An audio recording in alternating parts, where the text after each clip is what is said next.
Students UGC net Hindi class को आगे बढ़ाते हैं और इससे पहले हमारी 7 टॉपिक कंप्लीट हो चुके हैं। आज का टॉपिक हमारा छायावादी काव्य है। छायावादी 1920 से 36, कहीं कहीं 18 से 36 भी दिया हुआ है, 20 ईस्वी से 36 ईस्वी तक या 18 से 36 ईस्वी तक छायावादी काव्यम कविता। तो स्टूडेंट्स, छायावाद का विकास द्विवेदी युग कविता की इतिहात्मकता के फलस्वरूप हुआ। इसकी समय सीमा 1918 से 36 मानी जा सकती है, कहीं कहीं 20 से 36, कहीं कहीं 18 से 36। शुक्ल जी ने छायावाद की शुरुआत 18 से ही मानी है, क्योंकि 18 में प्रसाद की झरना प्रकाशित हो चुकी थी। जयशंकर प्रसाद की झरना 1918 में प्रकाशित हो चुकी थी, इसलिए आचार्य शुक्ल ने छायावाद की समय सीमा 18 से मानना स्टार्ट किया है। निराला की ख्याति प्राप्त जूही की कली 1916 में प्रकाशित हो चुकी थी। देखो, 16 में जूही की कली किसकी? निराला की। 18 में प्रसाद की झरना प्रकाशित हो चुकी थी। पंत का काव्यम संग्रह पल्लव की कुछ कविताएं भी 18 में प्रकाशित हो चुकी थी। पंत का कविता संग्रह पल्लव की कुछ कविताएं भी 18 प्रकाशित हो चुकी थी।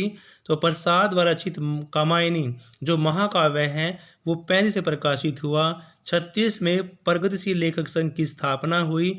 दोनों बातों को ध्यान में रखकर अंतिम समय सीमा आपकी कौन सी है? 1936 है, क्योंकि 35 में कामायनी रचना हो चुकी थी और 36 में प्रगतिशील लेखक संघ की स्थापना भी हो चुकी थी। कहाँ पर? लखनऊ के अंदर। फिर छायावाद का अर्थ भी समझ लेते हैं। द्विवेदी युग के काव्य में विषय की निष्ठता थी, स्थूलता का वर्णन था और इत्यात्मकता की प्रवृत्ति अधिक थी, लेकिन छायावादी कवियों में एक निष्ठता थी, व्यक्ति निष्ठता थी, सूक्ष्मता और कल्पना का प्रधान था। 4 बात याद रखनी है। कल्पना थी, सूक्ष्मता थी, व्यक्तिनिष्ठ थे, एक निष्ठ थे। लेकिन अगर द्विवेदी युग की बात करते हैं तो वहाँ पर विषय की निष्ठा थी, स्थूलता थी और इत्यात्मकता तो मेन पॉइंट द्विवेदी युग का है ही। प्रारंभ में छायावाद का स्वरूप कविताओं के लिए किया जाने लगा जो अस्पष्ट थी, जिनका अर्थ कुछ और ही निकलता था। यानी प्रारंभ में छायावादी कवियों का कविताओं के लिए जिनका मीनिंग कुछ और निकलता था, जिनका अर्थ स्पष्ट नहीं था, उनके लिए व्यंग्य रूप से किया गया था। बाद में छायावाद शब्द कवियों के लिए रूढ़ हो गया, जिनमें मानव और प्रकृति के सूक्ष्म सौंदर्य में आध्यात्मिक छाया और अर्थ का भाव निहित होता है। अब इनकी परिभाषाएं भी जान लेते हैं। देखो स्टूडेंट, सबसे पहले बात करते हैं हम किसकी? आचार्य रामचंद्र शुक्ल जी की। तो छायावाद शब्द का प्रयोग 2 अर्थों में समझना चाहिए। एक तो रहस्यवाद के अर्थ में, जहां उसका संबंध काव्य वस्तु से होता है। रहस्यवाद काव्य वस्तु, रहस्यवाद काव्य वस्तु से, अर्थात जहां कवि उस अनंत और अज्ञात प्रियतम को आलंबन मानकर अत्यंत चित्रमयी भाषा में प्रेम के अनेक प्रकार से व्यंजना करते हैं। यानी कि जहाँ कवि उस अनंत और अज्ञात प्रियतम को आलंबन मानकर अत्यंत चित्रमयी भाषा में प्रेम की अनेक प्रकार से व्यंजना करता है। तो छायावाद शब्द का दूसरा प्रयोग काव्यम शैली एवं पद्धति विशेष के व्यापक अर्थ से है। अगर छायावाद का दूसरा शब्द देखा जाए तो प्रयोग काव्यम शैली या उसकी पद्धति कैसी है, पद्धति विशेष के व्यापक अर्थ से छायावाद का अर्थ रहस्यवाद, काव्यवाद और इस प्रकार से आचार्य रामचंद्र शुक्ल ने को प्रस्तुत किया। फिर जयशंकर प्रसाद की बात करते हैं तो भाई इसे वेदना के आधार पर स्वानुभूतिमयी व्यक्ति, जयशंकर प्रसाद जी ने क्या बताया कि वेदना के आधार पर स्वानुभूतिमयी अभिव्यक्ति होने लगी, तब हिंदी में छायावाद का नाम आगे आया, जब वेदना के आधार पर स्वानुभूति हुई। डॉक्टर नगेंद्र जी ने स्थूल के प्रति सूक्ष्म का विद्रोह बताया, स्थूल के प्रति सूक्ष्म का विद्रोह बताया। छायावाद विशेष प्रकार की भाव पद्धति होती है, जीवन के प्रति विशेष प्रकार का भाव का ही दृष्टिकोण है। डॉक्टर नगेंद्र ने स्थूल के प्रति सूक्ष्म का विद्रोह बताया है। छायावाद विशेष प्रकार की भाव पद्धति होती है, जीवन के प्रति विशेष प्रकार का भावात्मक दृष्टिकोण होता है। डॉक्टर राम कुमार वर्मा ने बताया परमात्मा की आत्मा में छाया, आत्मा की परमात्मा में होती है। फिर स्टूडेंट्स, छायावाद के जो कवि हैं आचार्य शुक्ल जी ने छायावाद का प्रवर्तक मुकदर पांडे को माना है। सबसे मेन पॉइंट याद करना है, आचार्य शुक्ल जी ने मुकदर पांडे को क्या माना है, छायावाद का प्रवर्तक माना है। छायावाद का आधार स्तंभ चतुष्टय यानी कि 4, प्रसाद, पंत, निराला, महादेव वर्मा, 4 कवियों को कवि माना है इसमें छायावाद के। प्रसाद कृत कामायनी छायावाद का आधार है, महाकाव्य है, 15 सर्ग है, 35 में इसकी रचना हुई थी। अब एक एक करके जान लेते हैं। छायावादी कवियों में सबसे पहले जयशंकर प्रसाद का नाम आता है। जयशंकर प्रसाद छायावादी कवि की परंपरा के प्रवर्तक माने जाते हैं। क्या माने जाते हैं भाई, छायावादी जो कवि हैं उस काव्य की परंपरा के प्रवर्तक माने जाते हैं। प्रसाद जी पहले कलाधर के नाम से ब्रज भाषा में लिखा करते थे, यानी कि जयशंकर प्रसाद जी कलाधर के नाम से, किसके नाम से, कलाधर के नाम से ब्रज भाषा में लिखते थे। ब्रज भाषा में इनका काव्यम संग्रह चित्राधार, क्वेश्चन में हो जाता है कि ब्रज भाषा के अंदर जयशंकर प्रसाद जी का काव्यम संग्रह चित्राधार नाम से प्रकाशित हुआ। बाद में खड़ी बोली को अपनाया गया और पहली कविता भारतीय हिंदू पत्रिका में प्रकाशित हुई। प्रसाद की समय सीमा 1889 से 1937 या 1890 से 1937 मानी गई है। कदर के नाम से लिखा करते थे। युग प्रवर्तक कवि कहलाए, सारी विधाओं में लिखा। प्रसाद की उर्वशी से लेकर महाराणा का महत्व तक की सारी कविताएं द्विवेदी योगीन हैं। आंसू 1925 में एक मुक्तक शैली का वीर काव्य है। आंसू मुक्तक शैली का वीर काव्य है। प्रसाद का कामायनिक छायावादी महाकाव्य है। अपने युग की श्रेष्ठ काव्यम कृति है। रूपक काव्य है। 15 सर्ग है।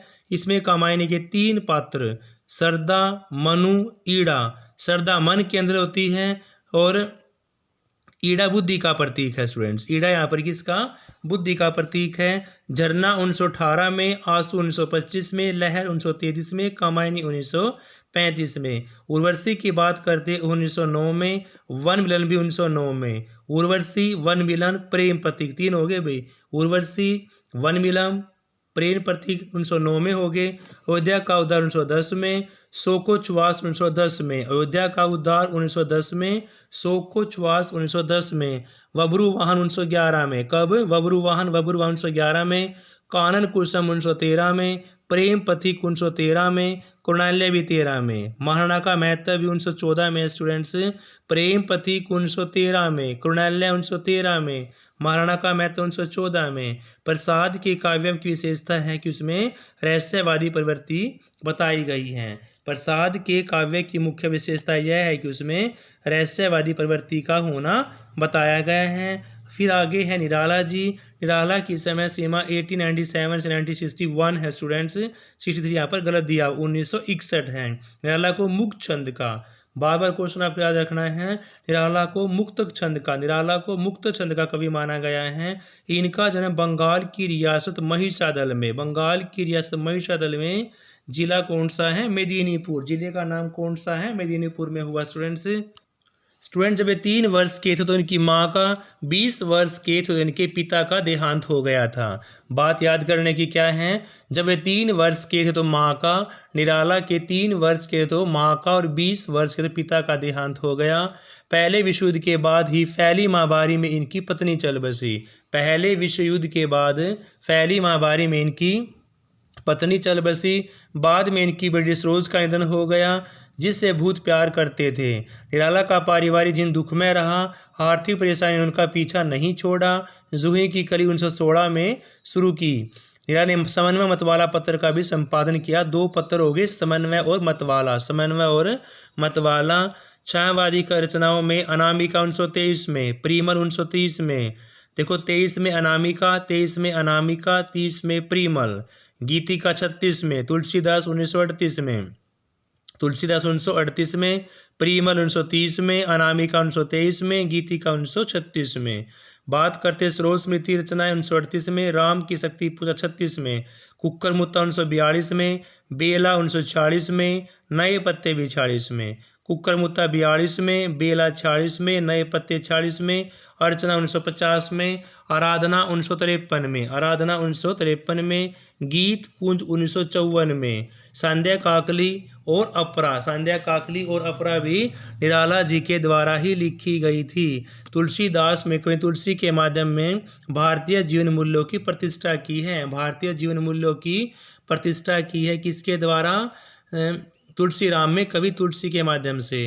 राम की शक्ति पूजा एक लंबी ओजपूर्ण रचना है। राम की शक्ति पूजा किसकी है? निराला की है। लंबी कविता है, ओजपूर्ण रचना है। स्रोत स्मृति वितारा कवि ने अपनी बेटी की याद में लिखी और निराला के काव्य में उनका व्यक्तिगत जीवन भी उद्घाटित किया गया है।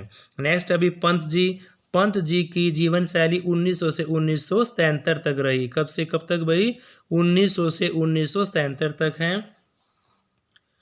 पंत को सुकुमार कवि, चितेरा कवि के नाम से जाना जाता है। पंत को सुकुमार कवि, चितेरा कवि, सुकुमार कवि, चितेरा कवि के नाम से रूपाब नामक मासिक पत्रिका, पंत की रूपाब नाम मासिक पत्रिका का अध्ययन भी किया। पंत जी ने काव्य के विकास पर 4 चरणों में हुआ। उच्छ्वास 1920 में, ग्रंथि 1920 में, पल्लव 1928 में, वीणा 1927 में, गुंजन 1932 में। यानी कि 6 रचनाओं में उच्छ्वास 1920 में, उच्छ्वास कब हुआ? 1920 में, ग्रंथि 1920 में, वीणा 1927 में, पल्लव 1928 में, गुंजन 1932 में। प्रगतिवादी रचनाओं में युगांत 1937 में, युगांत 1937 में, युगवाणी 38 में, ग्राम्य 1940 में। स्टूडेंट्स अरविंद दर्शन की बात करते हैं। स्वर्ण किरण, स्वर्ण धूलि। अरविंद दर्शन में कौन कौन सी हैं? स्वर्ण किरण, स्वर्ण धूलि। अगर ये क्वेश्चन पूछे कि अरविंद दर्शन से प्रभावित कौन कौन सी हैं, तो स्वर्ण किरण, स्वर्ण धूलि है। स्वर्ण किरण 40-47 में और 47-48 में स्वर्ण धूलि है। उत्तरा 1949 में, कला और बुढ़ाता 1959 में, वाणी और रजत शिखर भी इनके द्वारा लिखा गया। स्टूडेंट्स फिर है नई मानवतावादी काव्यम चिदंबरा 1958 में, चिदंबरा 1958 में, लोकायत 1961 में, लोकायत 1961 में, गीत हंस 1969 में, अतिमा काव्य नाटक 1955 में, शंख ध्वनि और ज्योत्सना। पल्लव 1928 को छायावाद का मैनिफेस्टो के नाम से भी जाना जाता है। पल्लव 1928 को छायावाद का मैनिफेस्टो भी कहा जाता है। पंत जी को उनकी काव्यम कृति चिदंबरा के लिए, पंत की चिदंबरा काव्यम कृति के लिए ज्ञानपीठ पुरस्कार दिया गया। इनकी कविता मौन निमंत्रण में रहस्यवादी प्रवृत्ति परिलक्षित होती है। इनकी कविता मौन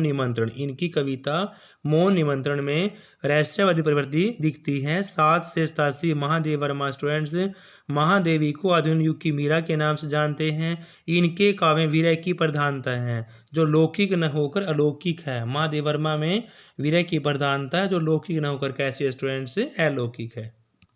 नेक्स्ट स्टूडेंट्स इनके काव्य की विशेषताएं है निहार, रश्मि, नीरजा। देखो निहार 1930 में किसकी? महादेव वर्मा की। रश्मि 1932 में, नीरजा 1935 में, संध्या गीत 36 में, यामा 1940 में। यामा 1940 में लिखी यामा, और संध्या गीत 1936 में, रश्मि 1932 में, नीरजा 1935 में। निहार की बात करें 30 में, निहार की बात करें 30 में है। महादेवी ने यामा में निहार, रश्मि, नीरजा, संध्या गीत का संकलन किया है। यानी कि निहार, रश्मि, नीरजा तीनों किस में है? यामा में। और यामा को पुरस्कार कब मिला? 1940 में। संध्या गीत 1936 में। नेक्स्ट आपके राम कुमार वर्मा जी 1905 से 1990। राम कुमार वर्मा जी 1905 से 90, यानी कि वर्मा जी के काव्य में छायावादी प्रवृत्तियां नहीं थी। वे कवि होने के साथ साथ नाटककार, कहानीकार भी थे। राम कुमार वर्मा 1905 से 48।